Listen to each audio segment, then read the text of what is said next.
উদ্দেশ্যে। তারপর চলে এলাম বিষ্ণুপুরের বিখ্যাত বাঁধ তথা লাল বাঁধ। বাঁধটা কতটা বড় তোমরা দেখেই বুঝতে পারছো। এখানে বোটিং করারও ব্যবস্থা আছে। বাঁধের পাশে দাঁড়িয়ে ছবি তোলা ও বাঁধের দৃশ্য উপভোগ করার জন্য এইরকম সুন্দর সুন্দর পরপর কিছু সেট করা আছে। এখন এই বাঁধটি ছেলে মেয়েদের আড্ডার জায়গায় পরিণত হয়েছে। সন্ধ্যের সময় বাঁধটা কি সুন্দর লাগছে দেখো তোমরা। তারপর চলে এলাম সর্বমঙ্গলা মাতার মন্দিরে। এখানে শিব হনুমান একসাথে বিরাজমান। তারপর চলে এলাম মা ছিন্নবস্তার মন্দিরে। মাতার মন্দিরটি আনুমানিক 1973 খ্রিস্টাব্দের সময় নির্মিত হয়েছিল। শোনা যায় মাতা খুবই জাগ্রত। আর ছিন্নবস্তা মায়ের ছবি তুলতে নেই, কারণ তিনি রাহুর দেবী, তাই আমিও তুলিনি। মন্দির থেকে বেরিয়ে এরকম টেরাকাটার কাজের জিনিসপত্র তোমরা কেনাকাটা করতে পারো দরদাম করে। দাদারা ভালোভাবে প্যাকিং করে দেয় যাতে কিছু ভেঙে না যায়। তারপর বাড়ির পথে রওনা হলাম। তারপর বাড়িতে এসে শুরু জিজু আর আমার কেলেঙ্কারি, তাও আবার হারমোনিয়াম নিয়ে।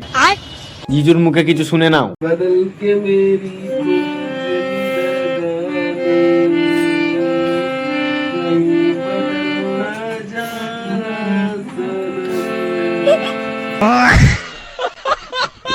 আর ভিডিওটি ভালো লাগলে লাইক কমেন্ট শেয়ার সাবস্ক্রাইব করে দেবে। ধন্যবাদ। ব্লগ শেষ।